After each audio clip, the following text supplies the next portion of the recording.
अस्सलाम वालेकुम, मैं हूं आपका होस्ट तारक तनवीर और आप देख रहे हैं प्रोग्राम किसान का पाकिस्तान। नाज़रीन, आज हम पहुंचे हुए हैं मैंगो के शहर मुल्तान में। मैंगो जिसे किंग ऑफ फ्रूट्स कहा जाता है और ये पाकिस्तान का सबसे ही अहम और सबसे लजीज और बहुत ही फेमस फ्रूट समझा जाता है। पाकिस्तान में अगर हम फ्रूट प्रोडक्शन की बात करें तो हम 18 मिलियन टन मैंगो जो प्रोड्यूस करते हैं। इसमें से हम सिर्फ जो 1,25,000 मिलियन टन जो मैंगो सिर्फ एक्सपोर्ट करते हैं। अगर हम देखा जाए तो इसमें हम सिर्फ $100 मिलियन की हमारी एक्सपोर्ट की वैल्यू बनती है। इस बाग में जहाँ पे आज हम मौजूद हैं, ये 127 साल पुराना बाग है। ये एक तारीखी बाग है जिसका नाम है माशाल्लाह बाग और ये दुनिया में पाकिस्तान में चक्करवाला बाग से जो है नाम से जाना जाता है। ये मुल्तान का जो एक नवाही गांव है जिसको कहते हैं मौजा सदरपुर। इस बाग में जो इसकी तारीख है, जो हिस्ट्री है, वो तो अमेजिंग है। इसके साथ साथ जो सबसे बड़ी बात इस बाग की है, इसमें 130 वैरायटियाँ जो है यहाँ पे लगाई गई हैं। ये दुनिया के किसी भी एक जगह पे सबसे ज़्यादा वैरायटियाँ जो है मानी जाती हैं। तो आज हम आपको बड़ा स्पेशल दिखाने जा रहे हैं। ये जो बाग है ये एक तारीखी बाग है कि हेरिटेज है। अगर दुनिया से कोई भी बंदा आता है तो पाकिस्तान में इससे बड़ी वैरायटीज़ रखने वाला बाग नहीं नज़र आएगा। इसके साथ साथ हम आज आपको लेके जाएंगे एक ऐसी फैक्ट्री में जहाँ पे मैंगो की ड्राई चिप्स बनाई जाती है, इसके सीड के डिफरेंट प्रोडक्ट बनाए जाते हैं और इसके साथ साथ इसकी पल्प भी जो है वहाँ पे बनाई जाती है। पल्प और इसका जो बाकी बिज़नेस है ये शायद मैंगो के एक्सपोर्ट से बहुत ऊंचा माना जाता है। तो आज हम आपको इस मैंगो की बाकी सैर भी कराएंगे और इसके साथ साथ वैल्यूडेशन पे भी बात करेंगे और इसके साथ हम कुछ ऐसे एक्सपर्ट्स भी बात आपकी कराएंगे और जानेंगे कि हम किस तरह अपनी फी एकड़ इनकम को बढ़ा सकते हैं। तो आइए चलते हैं।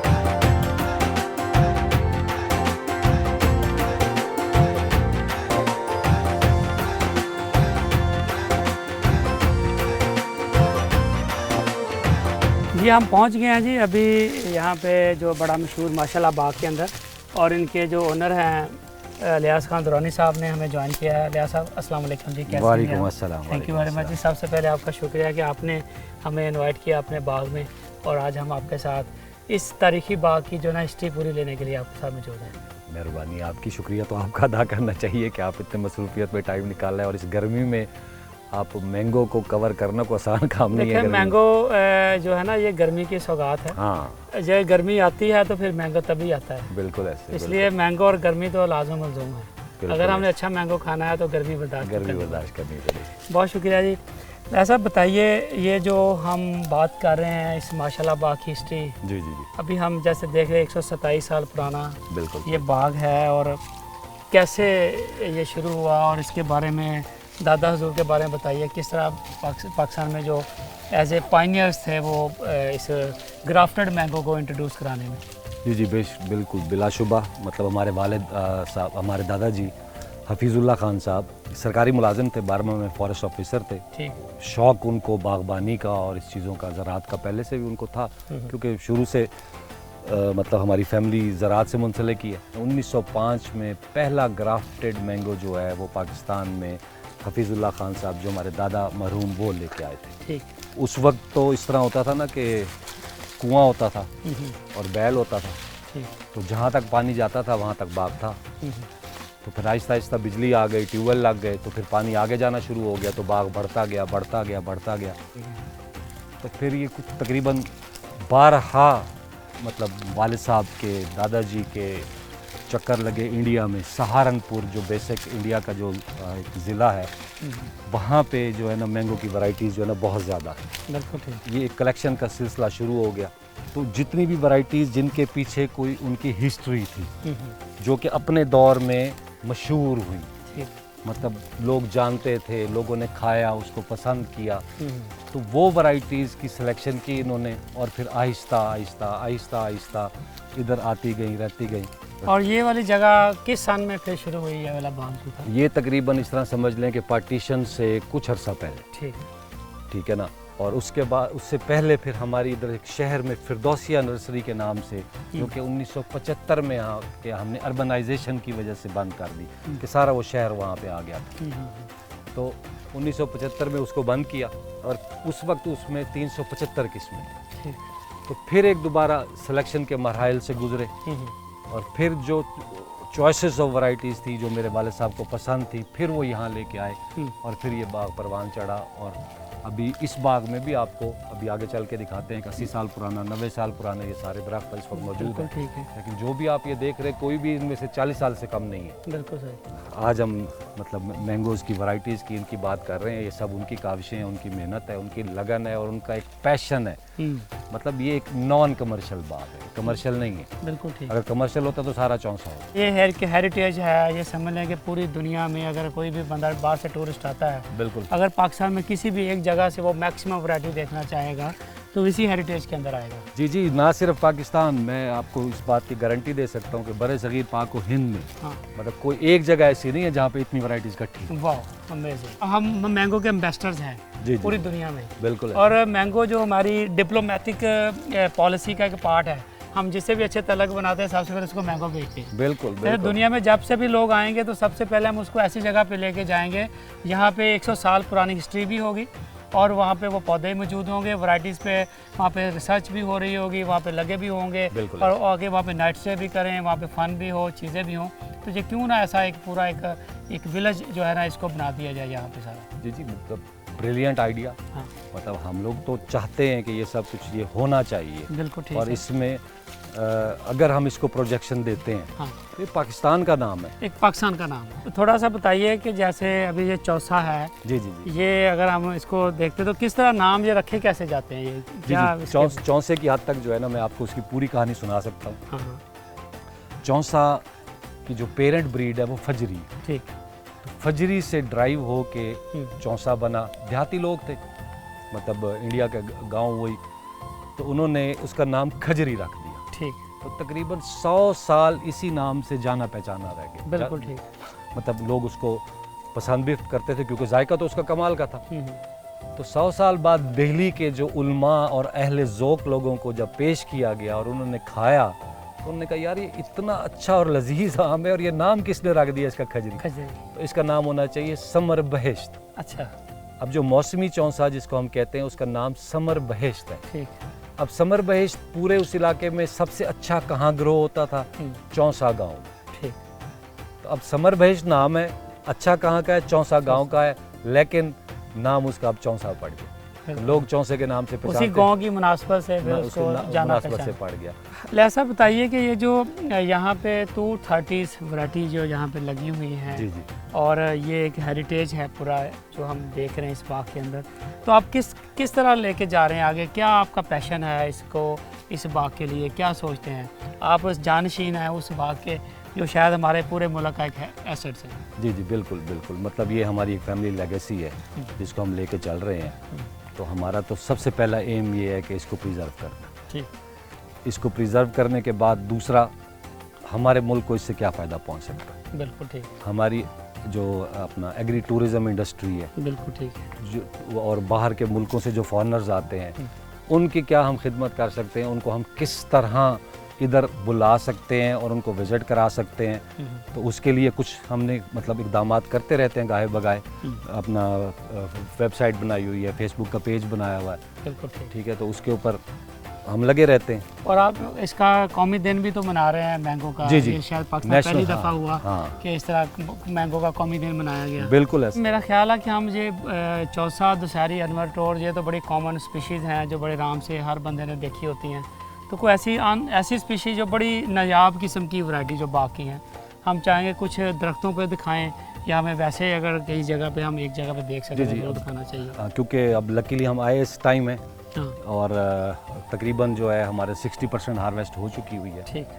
तो मैंने सिर्फ आपके प्रोग्राम के लिए कुछ वैरायटियाँ जो है मैंने उतार के रखी हुई हैं, तैयार की हुई हैं। तो चल के आपको उनको ब्रीफ भी करते हैं, आपको दिखाते हैं वो, और बिल्कुल तैयार है उनका मतलब रंग भी जो है वो पकी हुई है बिल्कुल 100%। बिल्कुल तो सही। इंशाल्लाह आपको वो भी दिखाते हैं। ये जो ऐसा बड़ा ज़बरदस्त वैरायटी है, ये कौन सी वैरायटी है इतनी ज़्यादा जो लगी हुई यहाँ पे? ये संगलाखी। अच्छा जी। तो इसकी क्या प्रॉपर्टी है दूसरे? इसका कमाल का अरोमा है। ठीक। और मतलब अगर हर मैंगो की एक कोई ना कोई ऐसी प्रॉपर्टी है जो बहुत नायाब करती है जी इसको कमाल बाकी का fruit अरोमा, से। ये आप सितंबर में हार्वेस्ट कर सकते हैं। पल्प कैसी है जी इसकी? इसका पल्प इस तरह है कि जब अगर पूरा मुकम्मल तैयार आप काटेंगे तो आपको ये अपनी कमीज़ फोल्ड करके बैठना पड़ता है क्योंकि शीरा आपके यहाँ तक पहुँच जाता है। वाह, लेकिन लगा बहुत हुआ है माशाल्लाह। ये फलता ऐसे है अपनी खुदकुशी के मुताबिक, मतलब अपनी हैसियत से ज़्यादा फल उठा ले। वाह, तो वैरायटियाँ देखते हैं जी फिर आए आए। आए।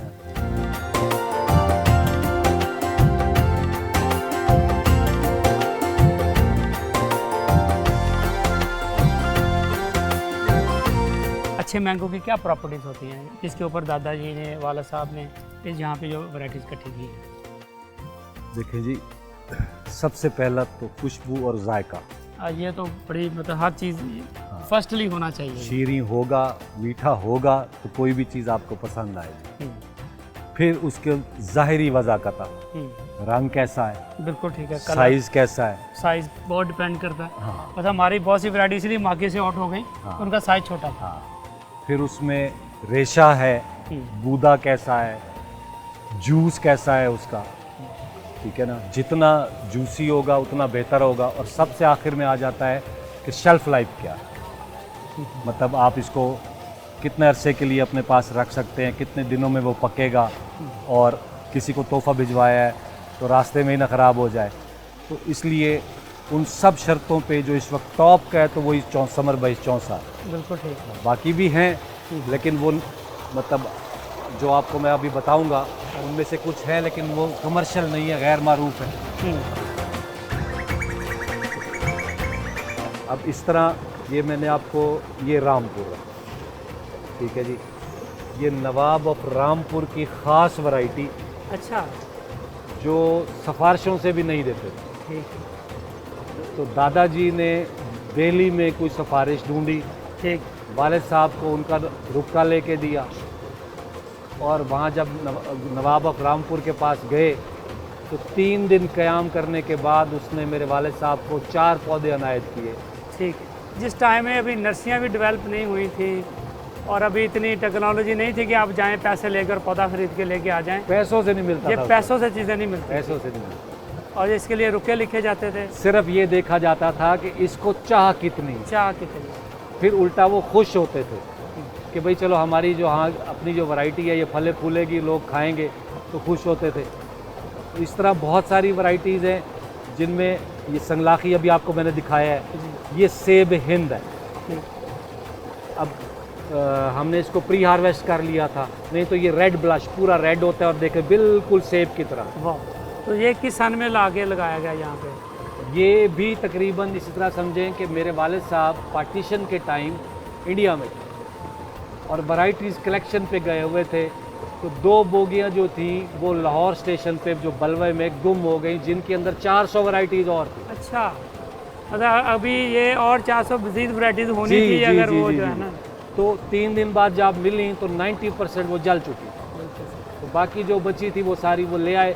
लेकिन हमेशा याद करते थे कि अगर वो वैरायटीज़ मेरे पास होती तो मैं बर सग़ीर पाक को इनका बात किंग होता मैंगो। देखिए जी, मैं समझता हूँ कि इस बाग के अंदर जिस तरह ये कलेक्शन की गई है और जिस दौर में ये की गई है, शायद ये टेक्नोलॉजी इस तरह नहीं थी कि आप गाड़ी में बैठे और नर्सरी में जाएं और 500 रुपये का पौधा ख़रीद के अपनी नर्सरी अपने बाग में लगा लें, शायद ये वो टाइम नहीं था। इस बाग के पीछे जो मेहनत, जो ट्रैवल पूरी दुनिया का किया गया, शायद उसका कोई मोल नहीं है। और ये पैसों से शायद चीज़ें डेवलप नहीं होती, ये पैशन, मोहब्बत से चीज़ें होती हैं, और ऐसे चीज़ें ही कौमों का रुख बताती हैं कि हमने जो है ये पाकिस्तान का नहीं दुनिया का बेहतरीन मैंगो बोटेनिकल गार्डन जो है ना यहाँ पर डेवलप कर लिया। बहुत शुक्रिया अला साहब, अल्लाह ताला आपको खुश रखे और इस बाग को लेके जो आपका पैशन है, और इंशाल्लाह हम अभी अपने प्रोग्राम के तवज्जुह से ये चाहेंगे कि ये बाग जो है इसको हम एक हेरिटेज डिक्लेयर करें और पाकिस्तानी पूरी दुनिया के लिए एक रोशन मिसाल बनाएं। एक पौधे पे कितना एवरेज फ्रूट आता है, क्या प्राइस लगती है, ओवरऑल पर एकड़ की क्या प्रोडक्शन आ रही है? जो ये हमारे ओल्ड प्लांट्स हैं ये 20 से 25 मन तक एवरेज जो है वो फ्रूट बेयर कर लेते हैं।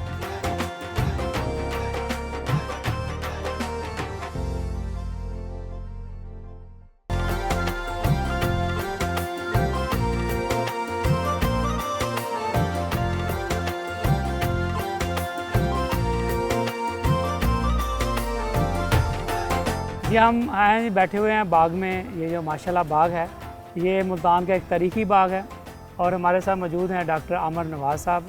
ये HOD हैं और एज वर्किंग कर रहे हैं as a chairman department horticulture Bahauddin Zakariya University Multan से। डॉक्टर साहब आपका बहुत शुक्रिया, आपने टाइम दिया। ये जो बाग है इसमें जो कितने पौधे 1 एकड़ में लगे हुए हैं यहाँ पे? यहाँ एवरेज जो है 25 से 30 प्लांट ठीक पर।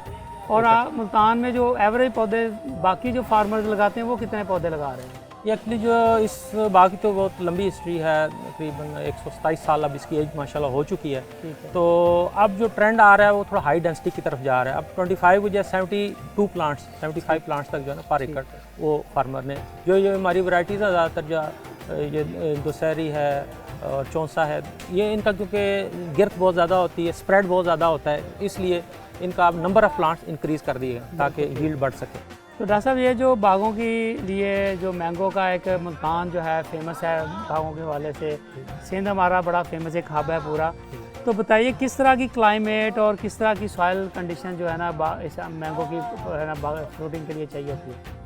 मैंगो बेसिकली ट्रॉपिकल क्लाइमेट का प्लांट था या सब ट्रॉपिकल, मुल्तान जो सब ट्रॉपिकल क्लाइमेट है, इसको हॉट और ड्राई क्लाइमेट चाहिए और वेल ड्रेन्ड सॉइल हो, हार्ड सॉइल हो, तो वो सारी चीज़ें मुल्तान में इसको बेहतर दस्तियाब है, जिसकी वजह से सक्सेसफुल है। और मैं देखता हूँ कि पंजाब और सिंध के मैंगो में काफ़ी टेस्ट में फ़र्क है। जो सिंध से मैंगो आ रहा है, अर्ली क्रॉप आ रही है, उसमें वो इतनी मिठास नहीं है, ठीक है, क्योंकि सिंध का जो क्लाइमेट है वो हॉट और कुछ ह्यूमिड है, जबकि पंजाब का जो रहीम यार खान ऑनवर्ड्स हम मुल्तान की तरफ आते हैं तो ज़्यादातर हॉट और ड्राई क्लाइमेट है, जिसकी वजह से इसमें शुगर कन्वर्जन ज़्यादा है और मिठास ज़्यादा है इसमें। तो इसमें डॉक्टर अमर साहब ये बताइए कि ये जो है इसकी पेस्ट मैनेजमेंट है या इसकी फर्टिलाइजेशन है, थोड़ा सा हमारे फार्मर्स को बताइए कि पर प्लांट्स या पर एकड़ क्या इसकी इसमें फर्टिलाइज़र का अमल किस तरह रखा जाता है, इसमें ऑर्गेनिक कंटेंट्स कितना होता है और हमारी बाकी NPK फर्टिलाइज़र, इसके साथ जो है ना बाकी इसके लिए बीमारियां जो बहुत स्वेयर किस्म की। मैंगो एक सेंसिटिव क्रॉप है, ठीक है, और इसमें आप देखते हैं कि इसका जो है न्यूट्रिशन किसी भी प्लांट के लिए बहुत छोटे प्लांट में न्यूट्रिशन की ज़रूरत कम है, लेकिन जब ये फ्रूटिंग पे चला जाता है तो फिर एज के हिसाब से जो है जैसे 5 से 7 साल का 10 साल का पौधा है तो 2 से 3 kg पर प्लांट जो है ना हम इसको फर्टिलाइज़र NPK देते हैं, और इसके साथ फार्म यार्ड मैन्योर जो है वो भी। तो बीमारियां जो हैं इसके फ्रूट के ऊपर कौन कौन सी ज़्यादा मोस्ट? बीमारियों में देखें जब बारिशें वगैरह होती हैं इन इलाकों में तो ह्यूमिडिटी की वजह से, लो टेम्परेचर की वजह से फंगल डिजीज़ जो है ना ज़्यादा आती हैं, जिसमें पोल्ट्री मिल्ड्यू है, डानी मिल्ड्यू है, तो उनका अटैक ज़्यादा आता है। तो और इसके अलावा इंसेक्ट्स में स्पेशली जो है हॉपर है, मैंगो हॉपर, वो काफ़ी ज़्यादा जब इसकी नई कॉम्प्लें निकलती हैं तो उस टाइम वो अटैक करता है, वो काफ़ी ज़्यादा जो है ना प्लांट को डैमेज करता है। उसके लिए टाइमली जो है एप्लीकेशन जो है ना इंसेक्टिसाइड की वो ज़रूरी है। इंसेक्ट ट्रैप्स लगा देते हैं या इसके बाकी कोई इस तरह की? इसमें जहाँ हम इंसेक्ट की बात कर रहे हैं, एक तो इसमें मैंगो मिली बग, जिसे आम की गुदड़ी कहते हैं, वो आती है, उसके लिए नीचे स्टिकी बैंड्स लगाए जाते हैं और नीचे कल्चरल प्रैक्टिस की जाती है, उसकी फीमेल जो है उसको डिस्कार्ड किया जाता है कल्चरल प्रैक्टिस के जरिए। और इसके अलावा मैंगो फ्रूट फ्लाई, उसका काफ़ी प्रॉब्लम आता है, इमैच्योर फ्रूट ड्रॉप होता है, और स्पेशली जो हमारी एक्सपोर्ट में उसमें एक लिमिटिंग फैक्टर ये था कि अगर आपके क्रॉप में अपने ऑर्चर्ड में मैंगो फ्रूट फ्लाई का अटैक हो तो वो एक्सपोर्टेबल नहीं था। उसके लिए जो है फ्रूट फ्लाई ट्रैप लगाए जाते हैं। ऑलरेडी एक टेक्निक थी, मिथाइल यूजिनॉल एक इंसेक्टिसाइड थी, वो ट्रैप के अंदर डालते थे, उसमें फेरोमोन्स होते थे, तो वो सिर्फ फीमेल को अट्रैक्ट करता था, जिससे उसकी फिर पॉपुलेशन कंट्रोल हुई थी। लेकिन आजकल एक स्टिकी बैग्स आ गए हैं और उसके ऊपर मेल फीमेल जो भी फ्रूट फ्लाई आती है तो वो उसका स्टिक होके वो किल हो जाती है, तो काफ़ी जो अच्छा कंट्रोल है। पर एकड़ कितनी इसमें से आउटपुट निकलती है? अगर इकनॉमिक्स की बात करें, एक पौधे पे कितना एवरेज फ्रूट आता है, क्या प्राइस लगती है, ओवरऑल पर एकड़ की क्या प्रोडक्शन आ रही है? जो ये हमारे ओल्ड प्लांट्स हैं ये 20 से 25 मन तक एवरेज जो है वो फ्रूट बेयर कर लेते हैं, ठीक है। और इसमें एक और प्रॉब्लम आता है ऑन एंड ऑफ ईयर, यानी अक्सर जो वैराइटीज़ हैं इनमें एक करेक्टर डेवलप हुआ है कि एक साल वो हैवी जब फ्रूट लेता है तो नेक्स्ट ईयर थोड़ा फ्रूटिंग कम हो जाती है। उसकी मेजर रीजन तो ये होती है वो बेसिकली न्यूट्रिशनल इम्बैलेंस है। जब फ्रूट ज़्यादा बेयर करता है तो इसको अगर हम ज़्यादा न्यूट्रिशन दें तो ग्रेजुअली आप इस साइकिल को, अल्टरनेट बेयरिंग को कम ब्रेक कर सकते हैं। ऑन एवरेज एक पौधा जो है फ्रूट दे रहा है 20 से 25 मन तक जो और ओल्ड प्लांट है। यहाँ पे प्राइस क्या चल रही है फार्मर की? फार्मर से जो हमसे ये आड़ती वाला खरीदते हैं तो वो 120 रुपये, 30 रुपये, 150 रुपये तक भी केजी जो है। चलिए ऑन एवरेज अगर 100 रुपये भी लगाते हैं उस हिसाब से एक पौधे की क्या वैल्यू निकलती है? 20 से 25 मन एक पौधा दे रहा है और तकरीबन 25 से 30 प्लांट हमारे पास एकड़ में अंदर हैं, तो ये तकरीबन 6 से 8 लाख तक भी जो एकड़ है वो चला निकल जाता है। तो इसमें रासा खुद की अगर एक फार्मर नर्सरी बनाता है जी तो जी। 1 एकड़ से कितने पौधे ग्राफ्ट होते हैं, कितने साल का टेन्योर होता है, थोड़ा सा इसके ऊपर भी ज़रा बताइए ज़रा। 1 एकड़ में आप देखें 43,560 स्क्वायर फीट एरिया होता है, ठीक है ना। तो तकरीबन 9 इंच से 1 फुट पे आप पौधा लगाएं तो आप 45 to 50,000 तक प्लांट्स कंफर्टेबली जाते हैं। 1 एकड़ में लगा सकते हैं गुठली है, के ज़रिए, ठीक है ना। तो सेकेंड ईयर आप उसको दूसरी जगह ट्रांसप्लांट करेंगे ताकि उसका जो है नीचे से वो रूट सिस्टम वो इस्टेब्लिश हो, और उसको नई जगह लगा के फिर उससे नेक्स्ट ईयर उसको ग्राफ्ट किया जाता है। ठीक है। क्योंकि जो भी ये इसमें पॉली एम्ब्रियोनी है मैंगो में, यानी कि एक सीड में से मोर देन 1 एम्ब्रियो निकलता है। तो ये हमें नहीं पता होता कि ये ट्रू टू टाइप वही वैरायटी निकल रही है या दूसरी निकल रही है। तो इसलिए फिर वो जो भी निकलता है हम उसको एज्यूम करते हैं कि देसी मैंगो है। तो देसी mango no doubt taste wise तो बहुत अच्छा है, लेकिन मार्केट वैल्यू शायद उसकी कम है और इसकी यील्ड निस्बतन कम थी, इसलिए फिर जो है ना ग्राफ्टेड वैरायटीज़ का कंसेप्ट आया। तो फिर नई जगह हम लगा के उसको अगले साल में उसके ऊपर ग्राफ्ट करते हैं अपनी डिज़ायर्ड, चाहे आप इनोवेटोल बनाना चाहें, चौंसा लगाएं, जो सारा वो मार्केट के ट्रेंड के लिहाज से आप फिर वो आप उसको उतने पौधे तैयार करते हैं उसको आगे। तो 1 एकड़ में अगर आपने जैसे बताया 50,000 पौधा जो है ना वो बड़े आराम से ग्राफ्ट किया जाता है, तो एक पौधे की क्या ऑन एवरेज प्राइस अभी चल रही है? 250 से 300 नॉर्मल प्लांट जो है। हाँ जी। इसका मतलब यह है कि 50,000 प्लांट अगर पालते हैं तो 15 लाख रुपए पर एकड़ नर्सरी से फार्मर भी हमारे इसको कमा सकता है। तो क्या आपका क्या ख्याल है, फार्मर को ये करना चाहिए कि जो छोटे फार्मर है अपने मैंगो ऑर्चर्ड के साथ साथ अच्छी वैरायटीज़ के पौधे भी खुद वो सर्टिफाइड पौधे भी तैयार करें और आगे उसको बेचें भी? इसमें मैं समझता हूँ कि अब अगर फार्मर हमारा थोड़ा सा मेहनत करके सॉइलस कल्चर की तरफ चला जाए, ठीक है ना, शुगर केन, बगास, कोकोनट, पीट और वो चीज़ें डाल के अगर आप सॉइलस पौधा तैयार कर ले, उसका फ़ायदा ये है टैप रूट सिस्टम वो डिस्टर्ब नहीं होगा पॉलीथीन में होने की, ये लोकल मार्केट में भी आपका जाएगा, और मेरे ख्याल में अगर ये सॉइलस होगा तो ये एक्सपोर्टेबल भी हो जाए। क्योंकि अब गल्फ कंट्रीज में भी इसमें बहुत ज़्यादा डिमांड ट्रेंड चला है और बहुत ज़्यादा पौधा इंपोर्ट जो करना चाह रहे हैं, जी, तो पाकिस्तान के लिए एक्सपोर्टिंग करना बड़ा आसान है। बिल्कुल। और मैं मुल्तान के फार्मर्स के वाले से स्पेशली सजेस्ट करूँगा कि हम आम से वो फ़ायदा नहीं उठा पा रहे इकोनॉमिकली जो एक फार्मर उठा सकता है, तो हमें दूसरे एस्पेक्ट पे भी देखने की ज़रूरत है। देखिए अगर 15 लाख रुपए लोकल 300 रुपये प्राइस पे जाता है, तो अगर ऑन एवरेज इसको अगर हम एक्सपोर्ट पे जाते तो मेरा ख्याल इसके तो हम 4-5 मिलियन रुपये पर एकड़ बड़े आराम से बना सकते हैं। इसमें पोटेंशियल है, इसमें कोई शक नहीं। फार्मर है वो पाकिस्तान में किन किन और चीज़ों को लेके, वैल्यू एडिशन को लेके किस तरह दूसरे मुल्कों में उसको बेच के किस तरह ज़्यादा पैसे कमा सकता है, मेरे ख्याल वहीं पर चलते हैं, वो भी देखते हैं।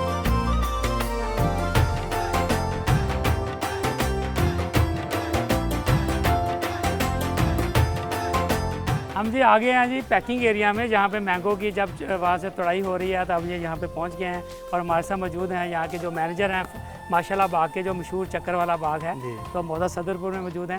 तो अब्दुल्ला नासर साहब यहाँ पे मैनेजर हैं, ये हॉर्टिकल्चरिस्ट हैं, और सबसे बड़ी बात यह है कि पोस्ट हार्वेस्ट लॉसेस के ऊपर इनका बड़ा काम है। थैंक यू वेरी मच जी, वेलकम नासर साहब, अब्दुल्ला नासर साहब। तो बताइएगा कि ये जो आप यहाँ पे मैंगो यहाँ पे जो पैक कर रहे हैं, आप कहाँ ये बेचते हैं और को पाकिस्तान कौन कौन से शहरों में जाता है आपका? लोकली जो हमारे यहाँ की पाकिस्तान की जो मंडियाँ हैं उसमें सबसे बड़ी जो मंडियाँ कराची है, इस्लामाबाद, लाहौर, फैसलाबाद, सियालकोट, इन मंडियों में हमारा माल जा रहा है। वो बेसिकली वुडन क्रेट्स में हमारा लोकली जाता होता है। ठीक है।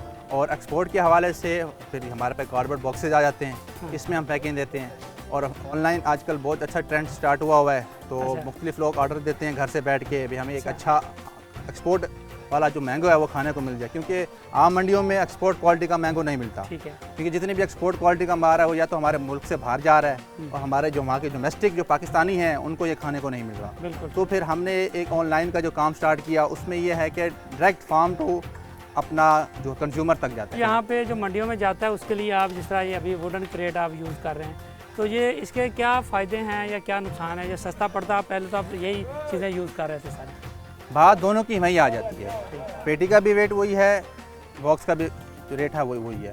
उसमें यह है कि उसमें ज़रा लॉसेस ज़्यादा हैं। उसमें एक तो कार्डबोर्ड बॉक्सेस हैं, उसमें कील लग रहा है, जब अनलोडिंग जब होती है तो उसमें बाद दफ़ा पेटियाँ खुल जाती हैं। जब पेटियाँ खुलते हैं ऑटोमेटिकली जाहिर बात है वो कील भी खुलते हैं, तो कील जो है ना फ्रूट के अंदर जाके लग जाते हैं, जिससे क्या होता है फ्रूट की क्वालिटी ख़राब हो जाती है। जब कंज्यूमर तक पहुँचता है तो ये क्वालिटी वो वैसी नहीं रहती, ये जो कार्डबोर्ड बॉक्सेस है इसमें आपकी जो प्रेजेंटेशन है वो अच्छी होती है, इसमें फ्रूट्स आपस में हिलते जुलते नहीं है। अब ये पैकिंग आप देख लें, इसमें बिल्कुल टाइट पैकिंग हुई हुई है, इसमें कोई लूज जो फ्रूट है वो बिल्कुल लूजिंग नहीं है इसमें।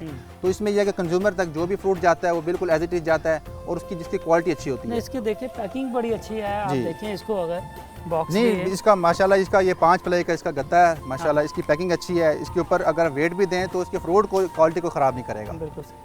देखिए मैं समझता हूँ कि ये जो रोशन पैकेजेस ने ये डब्बा इंट्रोड्यूस कराया है, ये बड़ा अच्छा बायोडिग्रेडेबल बॉक्स है और इसके जो पेपर बड़ा अच्छा यूज़ किया गया इसका। फिर ये कस्टमाइज ब्रांडेड आप अपने फार्म के नाम के साथ भी बिल्कुल इसको दे रहे हैं सारी, और इसका लोड बेयरिंग बड़ी अच्छी है, इसके ऊपर आप जितने मर्जी डब्बे रखते जाएं। बिल्कुल ऐसे इसकी जब लोडिंग करते हैं ना ट्रक के अंदर, मोस्टली जब एक्सपोर्ट का जब माल जाता है, क्योंकि अब जारी बात है Dubai, Sharjah, Qatar, Saudi Arabia जब भी माल जाता है एक्सपोर्ट क्वालिटी तो वो इन्हीं कार्डबोर्ड बॉक्सेस में जाता है। ठीक है ना, अब देखिए ट्रैवल है, वहाँ पे लोडिंग अनलोडिंग है, जब वहाँ जाके माल जाता है तो इसका मतलब ये है कि हमें भी ये चीज़ें अडॉप्ट करनी चाहिए जो एक्सपोर्ट क्वालिटी में हम बाहर माल भेज रहे हैं। मैं समझता हूँ अब्दुल्ला साहब ये जो मार्केटिंग होती है या आपकी जो तरसील है शहरों तक आपके बाग से लेकर, ये बड़ी इंपॉर्टेंट चीज़ है। बिल्कुल ऐसे, यानी कि बहुत सा हमारा पोस्ट हार्वेस्ट लॉसेज जो होते हैं वो पैकिंग का अच्छे ना होने की वजह से ही हो रहे होते हैं। बाकी मैनेजमेंट तो नो डाउट इसमें चीज़ें होती हैं, लेकिन इसके साथ साथ ये बड़ा होता है कि आपकी जितनी अच्छी आपकी पैकेजिंग होगी, जितनी अच्छी आपकी बेहतर तरीके से आप मार्केट में लेके जाएंगे या कंज्यूमर पहुंचाएंगे, उतना ही फ्रूट की क्वालिटी, इसकी फ्रेशनेस, बिल्कुल इसकी जो है ना चीज़ें भी बेहतर, शेल्फ लाइफ बेहतर हो जाएगी। क्योंकि इसके ऊपर जो मैंगो है ना, इसके ऊपर वाइट कलर का पाउडर है, ये समझ लें कि ये पाउडर है ये इसकी शेल्फ लाइफ को इन्हांस करता है। अगर ये पाउडर अगर ये उतर जाता है तो इसकी वजह से ये होता है क्वालिटी ख़राब हो जाती है, और इससे जब ये आम जब पकता है, राइप होता है, तो इसके ऊपर कलर जो आता है, इसका जो अरोमा है वो बड़ा अच्छा आता है। अब देखिए इस बॉक्स में बाकायदा तौर पे हवा के लिए जो है ना एयरिंग के लिए बाकायदा सुराख रखे गए हैं, बिल्कुल ऐसे ही तो और बड़ा देखने में बड़ा मजबूत डब्बा है। तो रोशन पैकेजेस का मैं समझता हूँ कि ये जो बॉक्स है, ये जो टेक्नोलॉजी इंट्रोड्यूस कराई है इन्होंने, इससे हमारे फार्मर के लिए भी बहुत बेहतर है कि इसकी पैकेजिंग में जो मसाइल आ रहे थे वो काफ़ी हद तक इसको सोल्यूशन में दिया है इन्होंने। बिल्कुल ऐसे। और दूसरी मजे की बात यह है कि जो हमारे पास कार्डबोर्ड बॉक्स है ये रिसाइकिल भी हो सकता है, इसको हम जो है ना रिसाइकिल भी कर सकते हैं। बिल्कुल सही। आपका जो ट्रेंड सेट किया आपने एज ए गिफ्ट बॉक्स जो कंज्यूमर तक लेके जाने में, इससे आपकी प्रॉफिटेबिलिटी में काफ़ी हद तक बेहतर जो है ना इजाफा। और दूसरी मजे की बात ये इजी टू हैंडलेबल है। आप किसी स्टोर से लेते हैं, किसी शॉप से अगर इस बॉक्स में लेते हैं तो आपको बनिस्बत पेटी उठाने की या आपको बॉक्स उठाना ज़्यादा आसान है। और इसका मतलब ये पाकिस्तान में सिर्फ एक्सपोर्ट के लिए ही इसको हम यूज़ नहीं करें, बल्कि लोकली भी हमारा डोमेस्टिक लेवल पे भी इसको यूज़ करना बड़ा यूज़फुल हो सकता है। बेहतरीन बात है जी। देखिए ये हमारा जो पोस्ट हार्वेस्ट लॉसेस की बात की जिस तरह की है इन्होंने अब्दुल्ला साहब ने, और माशाल्लाह इनकी एजुकेशन भी इसी के अंदर ही है, तो ये ना सिर्फ इस बॉक्स को लेके अपनी तरसील को बेहतर कर सकते हैं, अपनी पैकेजिंग को बेहतर करके पैसा बेहतर कमा सकते हैं। अभी हम आपको लेके जा रहे हैं वैल्यू एडिशन प्रोजेक्ट के ऊपर, यहाँ पे हम आपको बताएंगे कि ये जो इस बाग की इकनॉमिक्स है, इसको अगर हम वैल्यू एड्स करते हैं, इसकी पल्पिंग में लेके जाते हैं, इसकी हम ड्राई इसके चिप्स बनाते हैं, इसकी जो गुठली के डिफरेंट प्रोडक्ट बनाते हैं, उससे हमारे मुल्क की इकनॉमिक्स पे कितना फ़र्क पड़ेगा और फार्मर की इकनॉमी में कितना इजाफा होगा। तो आइए उसको वहाँ पे भी चलते हैं और देखते हैं जाके। कैपेसिटी कितनी है इसकी? इसमें तकरीबन 500 केजी जो फ्रेश मैंगो है, 500 से 600 केजी फ्रेश मैंगो है, उसके स्लाइसेस बना के हम इसमें लोड कर सकते हैं।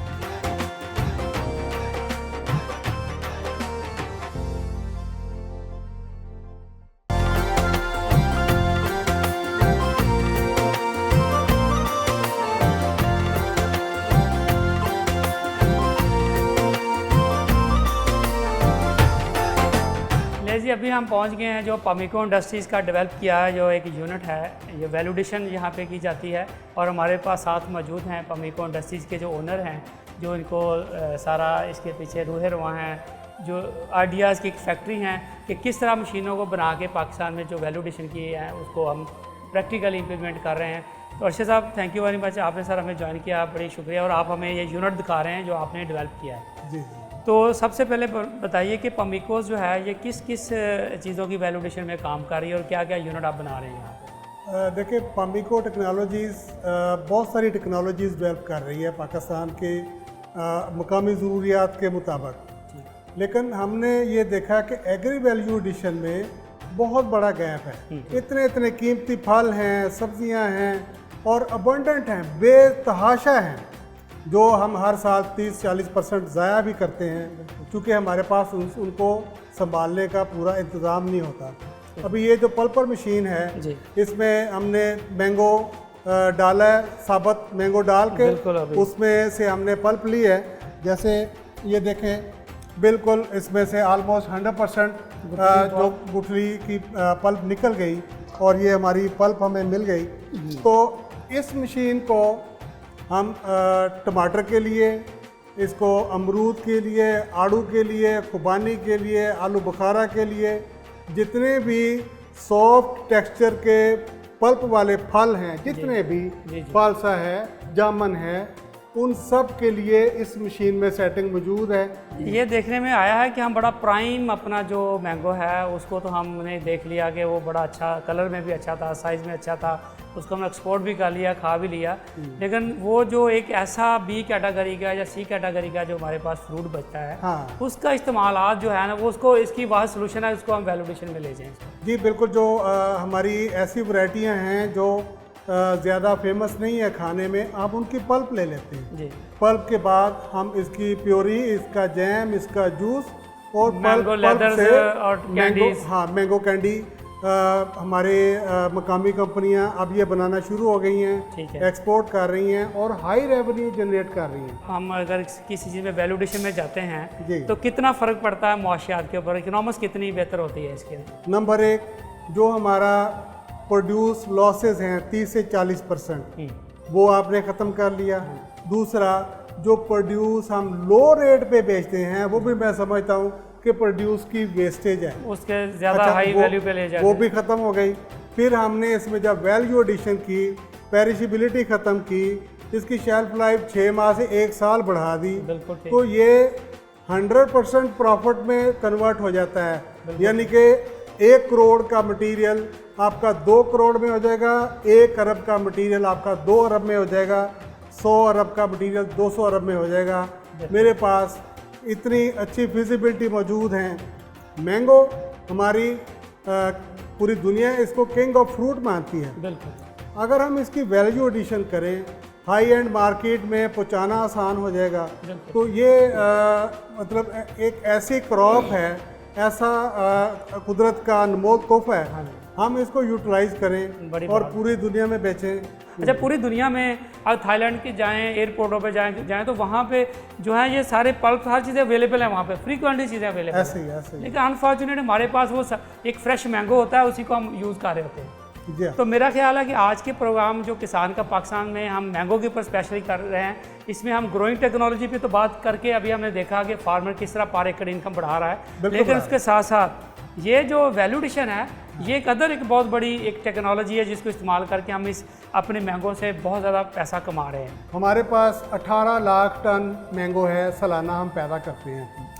20% उसमें से गुठली निकलती है और इस 20% में 10% मैंगो सीड कर्नल ऑयल है।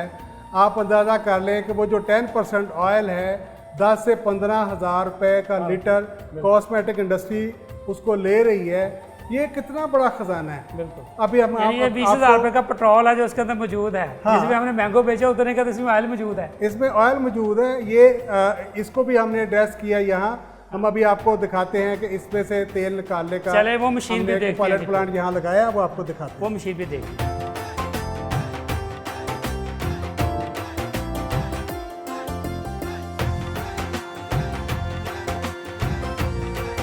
ये पामिको टेक्नोलॉजीज़ ने डिहाइड्रेशन मशीन बनाई है। तो इसमें हम मैंगो ड्राई करते हैं। तो अभी हम आपको दिखाते हैं। हमने इसकी कितनी कैपेसिटी कितनी है इसकी? इसमें तकरीबन 500 केजी जो फ्रेश मैंगो है, 500 से 600 केजी फ्रेश मैंगो लग है, जाता है। उसके स्लाइसेस बना के हम इसमें लोड कर सकते हैं। इसका जरा खोलिएगा ज़रा।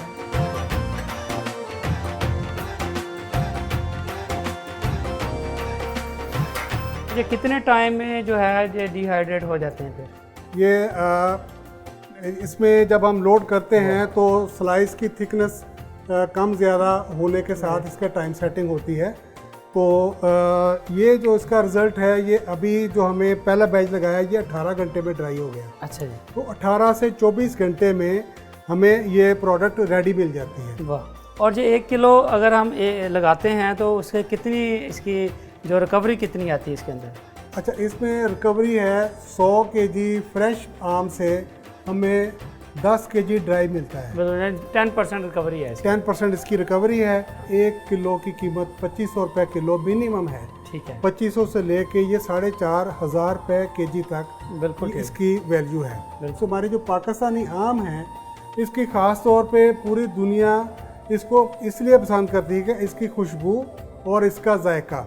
न्यूट्रिशनल वैल्यू तो आम की है ही, चूँकि ये किंग ऑफ फ्रूट है, बिल्कुल। तो इस हवाले से ये पूरी दुनिया में हम इसको बेच सकते हैं बड़ी आसानी के सर इसका तो टेस्ट ही बहुत ज़बरदस्त है इसका सर। साथ। मैं कहता हूँ कि जब इस किसी को तो हम देते हैं ना, तो वो कहते हैं कि खाते जाओ खाते जाओ खाते जाओ। ये ऐसी चीज़ है। इसका बेनिफिट ये है कि आप इसको बाई सी भेजें, आज भेजें, 1 महीने के बाद भेजें, इसकी पेरिशेबिलिटी की कोई टेंशन नहीं है। बिल्कुल ठीक। ठीक है ना। और फिर इसमें ज़ाहिर है जो रेट इंक्रीज़ होता है वो तो एक बहुत बड़ा एक रेवेन्यू जनरेशन का पाकिस्तान के लिए सबब बन सकता है। तो इसमें और कौन कौन सी चीज़ें आप जो है ना डिहाइड्रेट कर सकते हैं इसी मशीन के साथ? अच्छा, फ्रूट एंड वेजिटेबल डिहाइड्रेशन एक बहुत बड़ा सब्जेक्ट है। ठीक है, और करेला है। करेला है, हाँ जी। किशमिश के ऊपर अभी गवर्नमेंट Grapes काफ़ी सीरियस हो रही है। ओनियन है हमारे पास। हाँ जी। इसी तरह ये स्ट्रॉबेरी है। हाँ।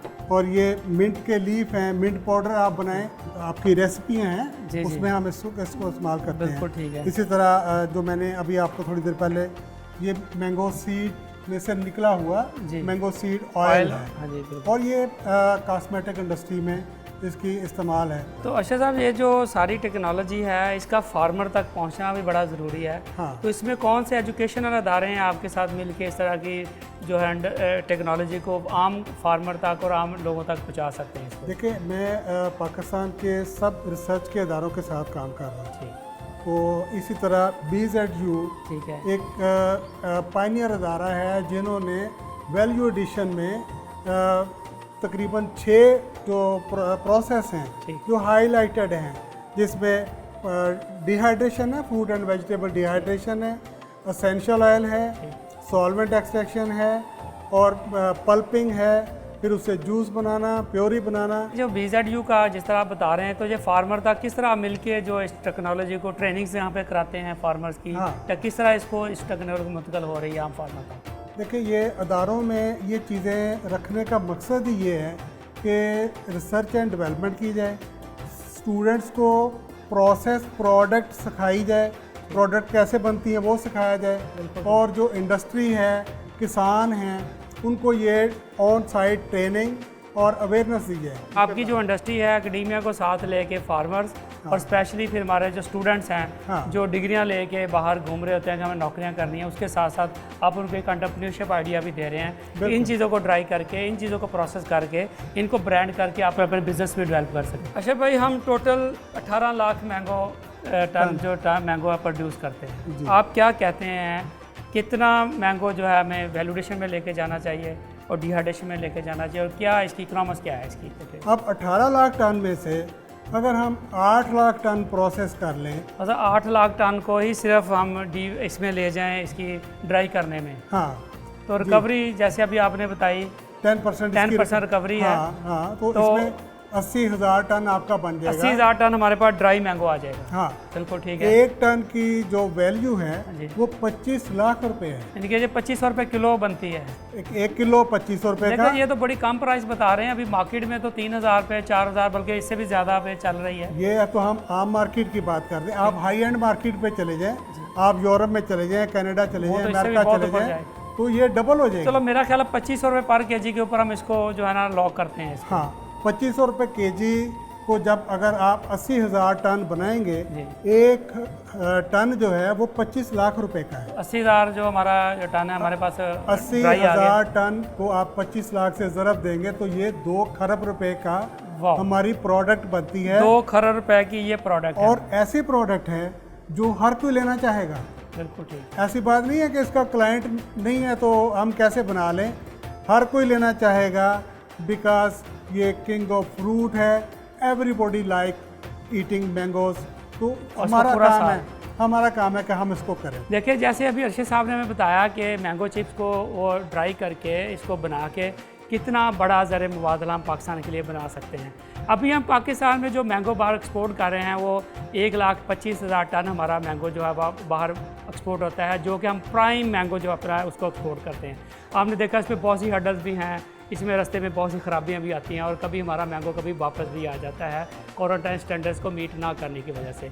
लेकिन अगर आप इसकी वैल्यू एडिशन में जाते हैं तो हमने देखा कि अगर हम इसी मैंगो को जो हम $100 मिलियन पैसा कमाते हैं, इसको अगर हम वैल्यू एडिशन में ले जाते हैं तो ये जो सिर्फ चिप्स जो है यही हमारा कोई 30 अरब रुपए की जो हमें पाकिस्तान में रेवेन्यू जनरेट कर सकता है। तो इससे देखा कि ना हमारे मुल्क का जो किसान है वो ना सिर्फ अपनी फसल को बेहतर करके मैनेजमेंट को बेहतर करके पैसा कमाना सीख रहा है, इसके साथ साथ वैल्यू एडिशन में जाके भी अपने मुल्क के लिए बहुत सा ज़रिए मुबादला कमा सकते हैं। उम्मीद है कि हमारे आज के प्रोग्राम में जो मालूमात हमने आपको दी हैं वो आपको पसंद आई होंगी और इन मालूमात को लेके हम अपने मुल्क के किसानों तक पहुँचाना भी हमारी सबकी ज़िम्मेदारी बनता है। इसी प्रोग्राम के साथ हमें दीजिए इजाज़त और आप देखते रहिए किसान का पाकिस्तान, सिर्फ डिस्कवर पाकिस्तान।